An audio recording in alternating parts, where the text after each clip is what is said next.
Hello learners, आज हम कर रहे हैं बिहेवियरिज्म के मोस्ट एक्सपेक्टेड एमसीक्यूज को, जो कि सीटेट, ट्रिपल एसबी, केवीएस जैसे एग्जाम्स के लिए बहुत ज्यादा इंपॉर्टेंट होने वाला है। चलिए वीडियो स्टार्ट करते हैं। सो फर्स्ट क्वेश्चन है, who is considered as the father of behaviourism? Behaviourism के पिता किन्हें माना जाता है? वीएफ स्किनर को, इवॉन पावलोव को, जेबी वॉटसन या फिर एल्बर्ट बेंड्यूरा को? तो इसका आंसर बताने से पहले मैं आपको बता देती हूँ कि बिहेवियरिज्म होता क्या है। बिहेवियरिज्म बेसिकली एक कॉन्सेप्ट है जो हमें कहता है कि बच्चा जो होता है वो अपने इन्वायरमेंट के साथ इंटरैक्ट करके ही सीखता है।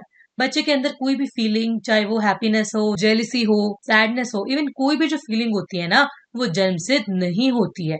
वो बच्चा अपने इन्वायरमेंट के साथ इंटरैक्ट करके और अपने आसपास के माहौल से ही सीखता है। ठीक है, यानी कि ये बात स्पष्ट होगी कि बिहेवियरिज्म एक इस बात का सपोर्टर है कि बचपन से ही सारी फीलिंग्स बच्चे के अंदर नहीं होती, वो अपने आसपास के माहौल से ही उसे अडेप्ट और एक्वायर करता है। तो ये हमें जो थॉट दिया था, ये दिया था ऑप्शन नंबर सी, जेबी वॉटसन ने। जेबी वॉटसन है जो हमारे वही है हमारे फादर ऑफ बिहेवियरिज्म। ओके, और इन्होंने 1913 के अंदर बिहेवियरिज्म मैनिफेस्टो नाम की बुक लिखी थी, जिसमें उन्होंने बताया कि जो बच्चा होता है वो ऑब्जर्वर बिहेवियर के थ्रू ही सीखता है। ओके, सो आपका नेक्स्ट क्वेश्चन है स्क्रीन पर, what experiment did J B Watson conduct to demonstrate the fear can be learn? यानी कि जेबी वॉटसन ने ऐसा कौन सा एक्सपेरिमेंट किया जिसने बताया हमें कि जो डर होता है बच्चे के अंदर वो अडेप्ट किया जाता है, वो बनाया जाता है, बल्कि बचपन से ही जन्म से नहीं होता। उस एक्सपेरिमेंट का क्या नाम है? Skinner box experiment, little Albert experiment, Pavlov's dog experiment या बोबोडॉल एक्सपेरिमेंट? तो दोस्तों, इसका आंसर है हमारा option number b, little Albert experiment. Screen पर आपको पिक्चर दिखाई गई है, उसमें बताया गया है कि एक बेबी है और एक रैट है ना। जेबी वॉटसन ने अपने कुछ फ्रेंड्स के साथ मिलकर ये एक्सपेरिमेंट को परफॉर्म किया। अपने एक्सपेरिमेंट को सक्सेसफुल करने के लिए या प्रैक्टिस करने के लिए इन्होंने 9 मंथ का बच्चा लिया, जिसका नाम था हमारा एल्बर्ट। और जो एल्बर्ट था ना, स्क्रीन पर जिसे आप देख रहे हो, कि एल्बर्ट था, ये 9 महीने का बच्चा था। इस एक्सपेरिमेंट की टोटल 4 स्टेजेस थी। ठीक है, अब फर्स्ट स्टेज में क्या हुआ कि एल्बर्ट के सामने एक व्हाइट कलर का चूहा रख दिया गया, लेकिन चूहे पर इस एल्बर्ट का कोई रिस्पॉन्स नहीं आया, क्योंकि छोटे बच्चों को क्या ही पता है कि क्या चूहा और क्या टॉयज है ना। एंड सेकंड स्टेज में क्या हुआ कि एल्बर्ट के सामने एक चूहा रखा गया दोबारा से, और उसके साथ में ना बहुत तेज तेज आवाजें निकालनी शुरू करी गई, इन लोहे की हथौड़ी से और घंटी से, बहुत इनको आपस में रश करके बहुत डरावनी आवाजें निकालनी स्टार्ट की गई। अब सेकंड सिचुएशन में क्या हुआ था कि एल्बर्ट के मन में थोड़ा थोड़ा डर यानी कि फियर, एक फीलिंग आनी स्टार्ट हो गई थी। अब थर्ड कंडीशन में क्या किया गया, इस चीज को रिपीट किया गया, यानी कि बार बार एल्बर्ट के सामने चूहा लाया गया और बार बार खतरनाक आवाजें निकाली गई, जिससे एल्बर्ट के मन में डर बैठ गया कि शायद ये आवाजें इसी के अंदर से आ रही है और ये कुछ डेंजरस चीज है। लास्ट कंडीशन में हमें पता चला कि एल्बर्ट जो था, उसके सामने जब भी कोई व्हाइट कलर की चीज आती थी, तो एल्बर्ट उससे उस चीज को देखकर अपने दिमाग में वो आवाजों को जनरेट करता था और उससे बहुत ज्यादा डरता था। तो इस बात से साबित हुआ कि जो डर होता है यानी जो फियर होता है ना, वो बचपन से नहीं होता, वो इंसान बिहेवियरिज्म को देखकर यानी कि किसी के व्यवहार को देखकर ही सीखता है। तो आपको पता है कि जब एल्बर्ट के साथ एक्सपेरिमेंट हुआ, उसके बाद एल्बर्ट जब भी किसी व्हाइट कलर की चीजों को देखता था ना, तो उसके मन में हमेशा डर बैठ जाता था। और इस बच्चे के लिए काफी आप कह सकते हो कि काफी हार्ड टाइम गया उसके लिए, और उसको बहुत प्रॉब्लम्स का सामना करना पड़ा एक टाइम तक। अब नेक्स्ट देखो, नेक्स्ट आपके सामने क्वेश्चन है, which psychologist is associated with classical conditioning? कौन से मनोवैज्ञानिक है जो क्लासिकल कंडीशनिंग के साथ जुड़े हुए हैं? बीएफ स्किनर, जेबी वॉटसन, इवॉन पावलोव या फिर एडवर्ड थॉर्नडाइक?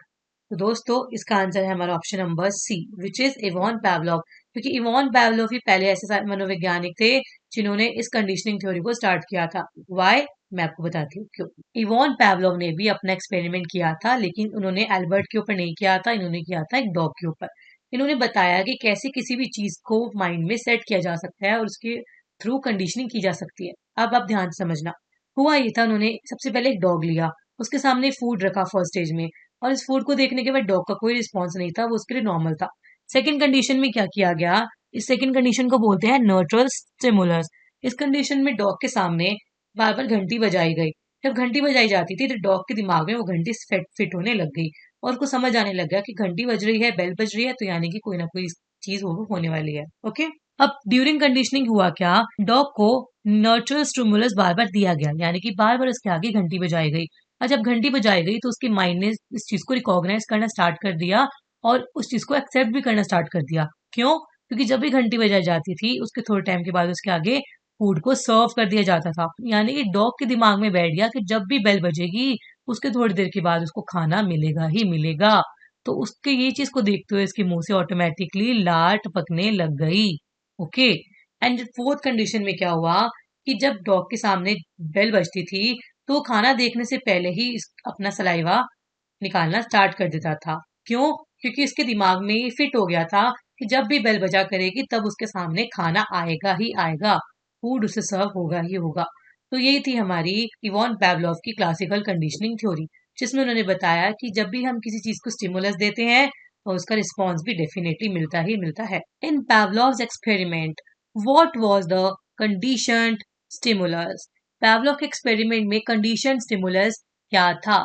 यानी कि क्या किया जाता था जिसकी वजह से डॉग ने रिस्पॉन्स करना स्टार्ट किया?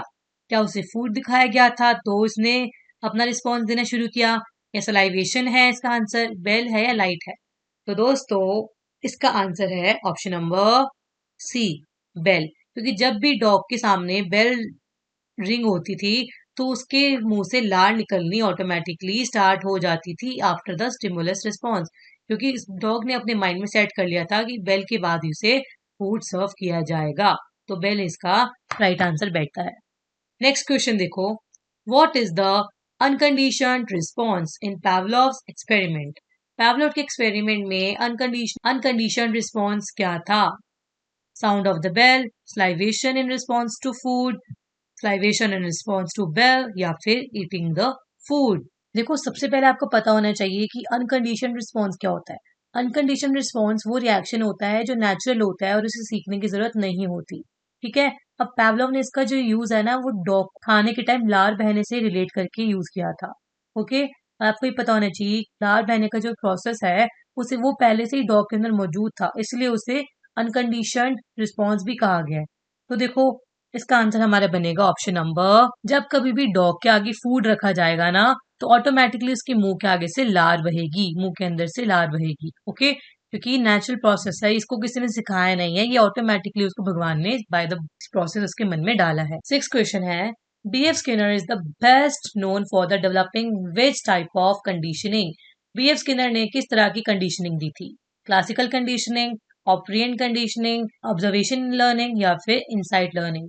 तो दोस्तों इसका आंसर मैं आपको डायरेक्ट बता देती हूँ, उसका answer option number B, operant conditioning. ठीक है। अब आपको पता होना चाहिए कॉन्सेप्ट बताया जिसमें उन्होंने ये डिक्लेयर किया कि कोई भी पर्सन क्यों कैसे कुछ सीखता है। For example I would say, जब भी किसी को रिवॉर्ड या पनिशमेंट दी जाती है ना तो वो उसे सबसे अच्छे तरीके से सीखता है। रिवॉर्ड और पनिशमेंट किसी भी लर्निंग को एक्सपेंड करने में बहुत ज्यादा इंपॉर्टेंट रोल प्ले करते हैं। उन्होंने स्किनर बॉक्स नाम का, आपको पता है, एक्सपेरिमेंट भी किया था जिसमें चूहे को लिवर दबाने के बाद ही खाना मिलता था, फूड मिलता था, जिसकी वजह से चूहे ने क्या किया, स्टिमुलस रिस्पॉन्स दिया और बार बार रिवॉर्ड लेने के लिए उसने लिवर को प्रेस किया था, है ना। क्लासिकल कंडीशनिंग का जो सिद्धांत है उसमें जितनी भी जितनी भी प्रतिक्रियाएं होती हैं वो नेचुरली होती थी। ऐसा नहीं है कि वो उन्हें सिखाया जाता था, नहीं, ये नेचुरल थी। ऑब्जर्वेशनल लर्निंग, ये तो एल्बर्ट पिंड्यूरा से जुड़ा हुआ है, तो इसलिए इसका आंसर ये तो बिल्कुल नहीं होगा। क्लासिकल कंडीशनिंग हम ऊपर पढ़ चुके हैं जो कि पैवलोव की थी, और इनसाइड लर्निंग का इसमें कोई कॉन्सेप्ट ही नहीं है, तो इसलिए इसका आंसर बनता है हमारा option number B. In operant conditioning reinforcement dash behaviour? Operant conditioning के अंदर रीइंफोर्समेंट बिहेवियर को क्या करती है? इंक्रीज करती है, बढ़ाती है, डिक्रीज करती है, एलिमिनेट करती है, फिर इसका कोई इफेक्ट ही नहीं है। पहले तो आपको पता होना चाहिए रीइंफोर्समेंट होता क्या है। रीइंफोर्समेंट कि जब भी किसी पर्सन को रिवॉर्ड दिया जाएगा तो आप ज्यादा एक्सपेक्ट करोगे उसके आउटकम से। मेरा मतलब है कि जब हम किसी को रिवॉर्ड देंगे तो उसका ज्यादा अच्छे बिहेवियर हमारे सामने आएगा। एग्जाम्पल के लिए, अगर कोई बच्चा क्लास में अच्छे मार्क्स लेके आता है और टीचर उसको कोई स्टार या फिर कुछ एक छोटा सा रिवॉर्ड दे देती है, पेंसिल या चॉकलेट कुछ भी दे देती है, तो बच्चा क्या करेगा, आने वाले टाइम में और ज्यादा मेहनत करने की कोशिश करेगा। क्योंकि रीइंफोर्समेंट से क्या होता है कि बच्चे में पॉजिटिव मोटिवेशन आती है, वो किसी भी काम को करने के लिए ज्यादा से ज्यादा एक्साइटेड रहता है। ठीक है। तो इसका आंसर बनेगा option number A, increases. Next is, which of the following is an example of negative reinforcement? नकारात्मक बढ़ावा देने का क्या उदाहरण है? Giving a child candy for good behaviour, कोई बच्चा अच्छा बिहेव करता है तो आप उसको कैंडी दोगे तो वो क्या नेगेटिव होगा? नहीं, बिल्कुल नहीं होगा। तो इसका आंसर तो बिल्कुल ये नहीं होगा। क्योंकि जब आप किसी को कैंडी दोगे तो बच्चे का बिहेवियर और ज्यादा अच्छा होगा और वो लर्न करने के लिए और ज्यादा ओपन माइंडेड रहेगा. Removing an unpleasant sound when a person wears a seat belt. Okay, we can think upon it later, but पहले सी पार्ट पढ़ते हैं. Giving a penalty for being late. कोई बच्चा लेट आएगा तो और उसको आप पेनल्टी सजा दोगे तो क्या वो उससे सीखेगा? नो, मुझे तो नहीं लगता इसका आंसर ये होगा. Next is taking away a toy for misbehaviour. कोई बच्चा अच्छा बिहेव नहीं कर रहा तो उससे खिलौना छीन लोगे तो ये भी उसका व्यवहार को गलत करेगा, उसको मोटिवेशन तो बिल्कुल नहीं देगा. तो इसलिए इसका आंसर बनेगा removing an unpleasant sound when a person wears a seat belt, क्योंकि ये नेगेटिव रीइंफोर्समेंट को बहुत ज्यादा इंकरेज करेगा. ओके, तो ये इसका आंसर होगा. अब यहाँ पर देखो, who introduce the concept of radical behaviourism. Radical behaviourism का कॉन्सेप्ट किसने दिया है? Ivan Pavlov, John B Watson, B F Skinner या फिर एल्बर्ट बेंडियूरा. तो दोस्तों इसका आंसर बनता है हमारा option number C, which is B F Skinner.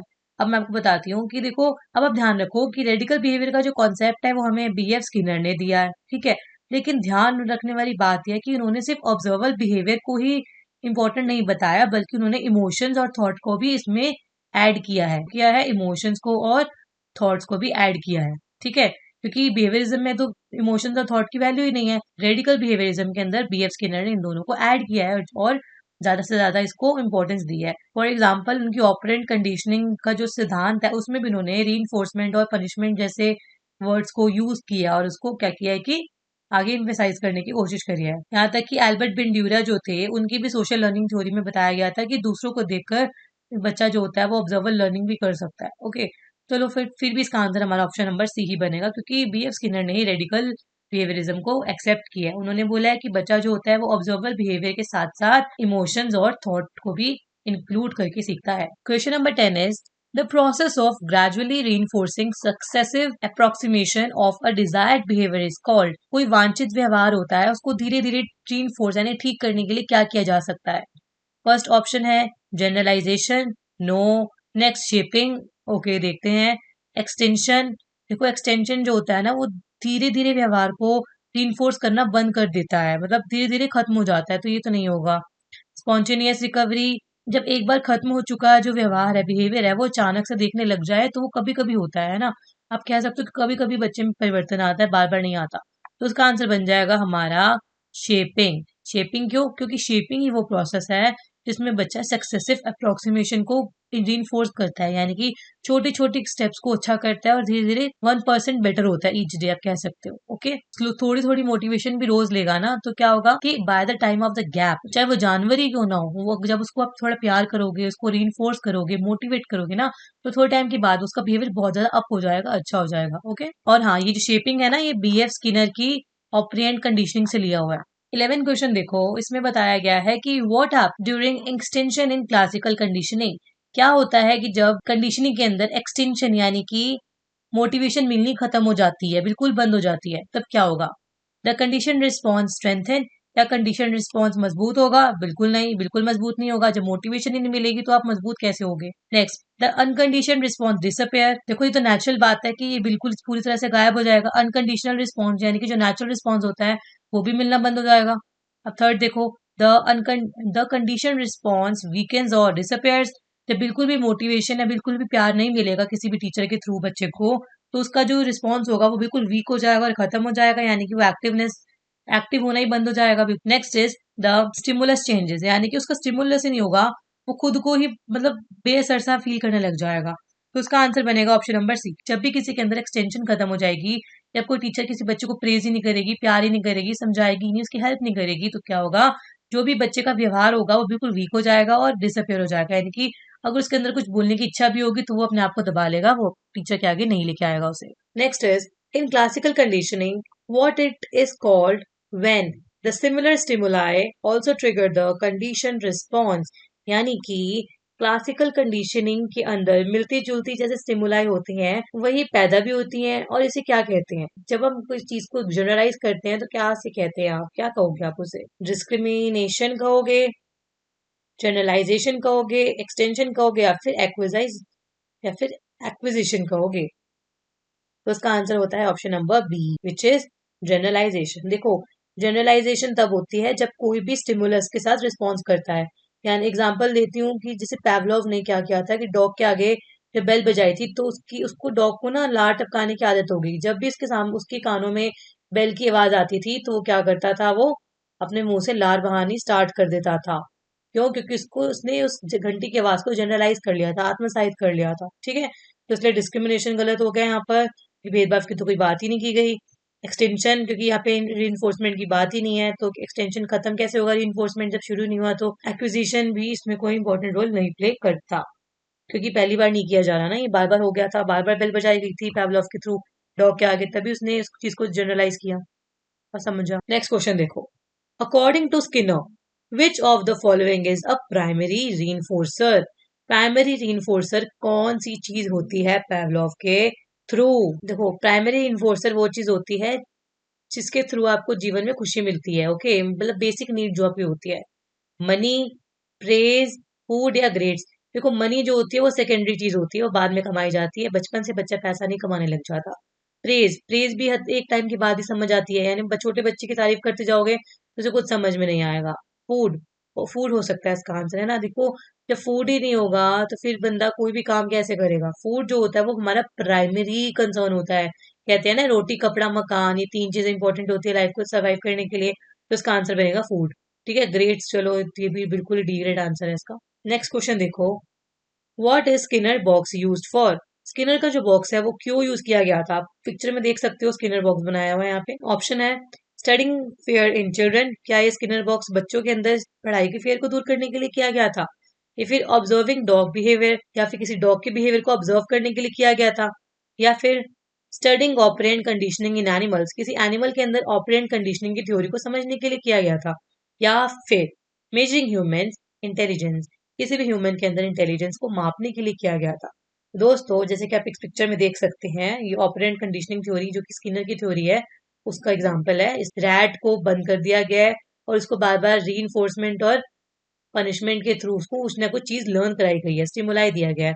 उसका आंसर बनता है स्टडिंग ऑपरेंट कंडीशनिंग इन एनिमल्स। एनिमल्स के अंदर भी अवार्ड और पनिशमेंट की भावना को लेकर आकर उन्हें कुछ ना कुछ चीज सिखाना, ओके, और उनके अंदर के उद्दीपकों को जगाना। तो दोस्तों, इसी के साथ अपने वीडियो को आज के लिए एंड करते हैं। अगर आपको वीडियो पसंद आई हो तो आप लाइक शेयर सब्सक्राइब कर सकते हैं, और अब हम मिलते हैं अपने नेक्स्ट वीडियो में नेक्स्ट एमसीक्यूज के साथ। तब तक के लिए take care of yourself, tata bye bye.